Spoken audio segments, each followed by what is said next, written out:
এখন বর্তমানে আমাদের রাজ্যের মাননীয় মন্ত্রী শুভেন্দু অধিকারী মহাশয় ঘোষণা করলেন যে মায়েদের যে অন্নপূর্ণা যোজনা, ওই অন্নপূর্ণা যোজনার কিন্তু সংখ্যাটা 50 লক্ষ পেরিয়ে গেছে। 50 লক্ষ মহিলাদের ব্যাংক অ্যাকাউন্টে 3,000 টাকা করে দেওয়া হয়েছে। এবার যারা আপনারা ফর্ম জমা দিয়েছেন এখনও পর্যন্ত টাকা পাননি, অবশ্যই আপনারা চেক করে নিন যে আপনার ফর্মটা কি অবস্থায় রয়েছে, কিভাবে আপনি স্ট্যাটাসটা চেক করবেন। আজকের এই ভিডিওটির মাধ্যমে বলে দিচ্ছি। যারা আপনারা অনলাইন অথবা অফলাইনে ফর্ম জমা করেছেন, তা হতে পারে আপনি হয়তো বিডিও অফিসে ফর্ম জমা করেছেন, পঞ্চায়েত অফিসে ফর্ম জমা করেছেন, এবং অনেকেই রয়েছে যারা অনলাইনে আবেদন করেছে।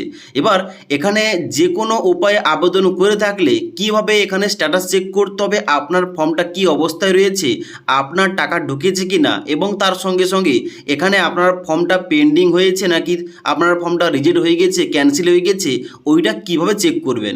তো এইটা চেক করার জন্য কিন্তু অবশ্যই আপনাদের সবার প্রথম socialregistry.wb.government.in এই অফিসিয়াল পোর্টালে আসতে হবে, মানে যেখান থেকে অনলাইন আবেদনটা করা যাচ্ছে।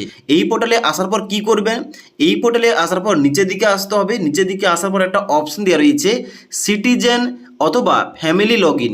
এখানটায় নিচে অ্যাক্সেস সিটিজেন পোর্টাল, এই অপশানটায় ক্লিক করতে হবে। ক্লিক করার সঙ্গে সঙ্গে পরবর্তী পেজ খুলবে, নিচের দিকে আসতে হবে। নিচের দিকে আসার পর একটা ইনস্ট্রাকশান দেওয়া রয়েছে। এখানে একটা গুরুত্বপূর্ণ পয়েন্ট আপনাদের বলে রাখি, বলা হচ্ছে citizen who have successfully applied 3 June 2026 তারিখ আর requested to resubmit their application in new format. মানে 3 তারিখে যে এই পোর্টালটা খোলা হয়েছিল, 3 তারিখে কয়েক ঘন্টা পর এখানে কিন্তু ওয়েবসাইটটা একটা সার্ভিস মেনটেনেন্সে চলছিল এবং আপডেট হচ্ছিল, তাদের কিন্তু ওয়েবসাইটটা আর খুলছিল না। তারপরে আবার পুনরায় 5 তারিখে ওয়েবসাইটটা চালু করা হয়। তার জন্য এখানে বলা হচ্ছে টেকনিক্যালের প্রবলেমের কারণে যে সমস্ত মহিলারা 3 তারিখ অর্থাৎ 3 জুন 2026 তারিখে আবেদনটা করেছিল অনলাইনে, তাদের আবার পুনরায় এই কিন্তু নতুন পোর্টালে, মানে আবার যে 5 তারিখ পোর্টালটা চালু করা হয়েছে, আবার পুনরায় কিন্তু আবেদনটা করতে হবে। আশা করি বুঝতে পারলাম এটা কাদের জন্য। ওকে, এবার অন্নপূর্ণা যোজনার অ্যাপ্লিকেশন স্ট্যাটাস চেক করার জন্য কিন্তু উপরের দিকে আসতে হবে। উপরের দিকে আসার পর প্রথম এখানে কিন্তু ডিস্ট্রিক্টের জায়গায় আপনার জেলার নামটা এখানটায় সিলেকশন করতে হবে, আপনি কোন জেলা থেকে আবেদনটা করেছিলেন। ওকে, তারপর নিচের দিকে আসতে হবে। নিচের দিকে আসার পর এই যে রেজিস্টার মোবাইল নাম্বার, এই ঘরটায় অবশ্যই যে সমস্ত মহিলারা আবেদন করেছিল অফলাইনে অর্থাৎ বিডিও অফিসে কিংবা পঞ্চায়েত অফিসে ফর্মটা জমা দিয়েছিল, ফর্মের প্রথম পাতায় যে নাম্বারটা দেওয়া হয়েছিল, মানে যে মোবাইল নাম্বারটা আপনি ফর্মে দিয়েছেন, ওই মোবাইল নাম্বারটা এই ঘরটায় পুট করবেন। এবং যারা অনলাইন আবেদন করেছিল, যে মোবাইল নাম্বার দিয়ে এখানে রেজিস্টার করেছিল, লগ ইন করেছিল, তাদের কিন্তু ওই মোবাইল নাম্বারটা এই ঘরটা বসিয়ে দিতে হবে। তারপর নিচের দিকে আসার পর এই যে ক্যাপচা কোডটা দেওয়া রয়েছে, এই ক্যাপচা কোডটা দেখে দেখে এখানে কিন্তু নিচে কিন্তু অবশ্যই লিখতে হবে, মানে 31 + 11 কত, এখানে কিন্তু অবশ্যই সংখ্যাটা লিখতে হবে। লেখার পর এখানে রিকোয়েস্ট ওটিপি অপশানে ক্লিক করতে হবে। এবার রিকোয়েস্ট ওটিপি অপশানে ক্লিক করার সঙ্গে সঙ্গে আপনার ওই রেজিস্টার মোবাইল নাম্বারে একটি 6 সংখ্যার ওটিপি যাবে। ওটিপিটা এন্টার ওটিপির জায়গায় এন্টার করে নিচে এখানে ভেরিফাই অ্যান্ড কন্টিনিউ এই অপশানটায় ক্লিক করতে হবে।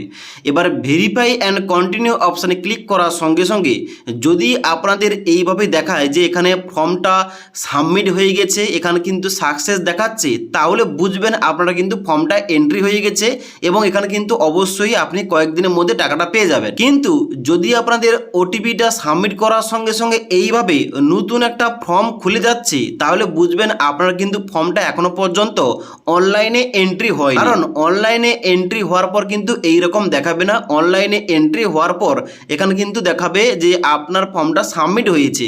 তবে যাদের এখানে ফর্মটা খুলে যাচ্ছে, আপনাদের কিন্তু একটু ওয়েট করতে হবে, কারণ যারা আপনারা অফলাইনে জমা করেছিলেন, আপনারা কিন্তু ফর্মটা অনলাইনে এন্ট্রি হতে সময় লাগবে। কারণ বিডিও অফিসে এখন প্রচুর পরিমাণে এখানে ফর্মগুলো জমা পড়ছে। এবার বিডিও অফিসে কিন্তু শুধুমাত্র এই একটা কাজ নেই, বিডিও অফিসে কিন্তু অন্যান্য কাজও রয়েছে, সেগুলো কিন্তু তাদের দেখতে হবে। যার জন্য অবশ্যই যে সমস্ত মহিলারা বিডিও অফিস পঞ্চায়েত অফিসে ফর্ম জমা করেছিলেন, অবশ্যই আপনাদের ওয়েট করতে হবে 3 থেকে 7 দিন কিংবা 8 দিন। অবশ্যই আপনার কিন্তু নামটা এন্ট্রি হয়ে যাবে এবং ভেরিফিকেশন হওয়ার পর আপনার কিন্তু টাকাটা অ্যাকাউন্টে দেওয়া হবে। ওকে, আর যারা আপনারা অনলাইন আবেদন করেছিলেন, এখানে কিন্তু অবশ্যই দেখতে পাবেন আপনারা কিন্তু ফর্মটা সাবমিট হয়ে রয়েছে এবং পরবর্তীতে এখন কিন্তু বর্তমানে প্রপার যে স্ট্যাটাস চেক করার লিঙ্কটা অ্যাক্টিভ করা হয়নি, এই পদ্ধতি ফলো করে চেক করতে পারেন। তবে পরবর্তীতে কিন্তু স্ট্যাটাসের লিঙ্কটা অ্যাক্টিভ হলে অবশ্যই কিন্তু জানিয়ে দেবো। যেমনটা লক্ষ্মীর ভাণ্ডার প্রকল্পের জন্য এখানে স্ট্যাটাসের লিঙ্কটা ছিল, মানে আধার নাম্বার, এখানে কিন্তু মোবাইল নাম্বার দিয়ে যখন আপনি সার্চ করবেন এখানে কিন্তু নিচে আপনাদের তথ্যগুলো বেরিয়ে আসবে, আপনার কোন মাসের টাকা পেমেন্ট হয়েছে, আপনার তথ্য কি রয়েছে এবং কটি স্টেপ এখানে ভেরিফিকেশন হয়েছে, এর জন্য কিন্তু তথ্যগুলো দেখা যাবে। তো সেইভাবে কিন্তু এখনও পর্যন্ত এই অন্নপূর্ণা যোজনার জন্য স্ট্যাটাসের লিঙ্কটা অ্যাক্টিভ করা হয়নি। তবে এই পদ্ধতি ফলো করে চেক করে নিতে পারেন যে আপনার এখানে ফর্মটা এন্ট্রি হয়ে গেছে কিনা। ওকে, তো আশা করি বুঝতে পারলাম। এবার যখন কয়েকদিনের মধ্যে স্ট্যাটাসের লিঙ্কটা মানে প্রপার স্ট্যাটাস চেক করার জন্য লিঙ্কটা অ্যাক্টিভেট করা হবে আলাদাভাবে, অবশ্যই কিন্তু আপনাদের ভিডিওর মাধ্যমে জানিয়ে দেবো। তার জন্য অবশ্যই আমাদের চ্যানেলটি সাবস্ক্রাইব করে পাশ থাকা বেল আইকন প্রেস করে অল নোটিফিকেশনটা অন করে রাখবেন। যখনই আমাদের চ্যানেলে কোন রকম ভিডিও পাবলিশ করা হবে, ভিডিওর নোটিফিকেশানগুলো আপনাদের কাছে সঙ্গে সঙ্গে পৌঁছে যাবে। ওকে।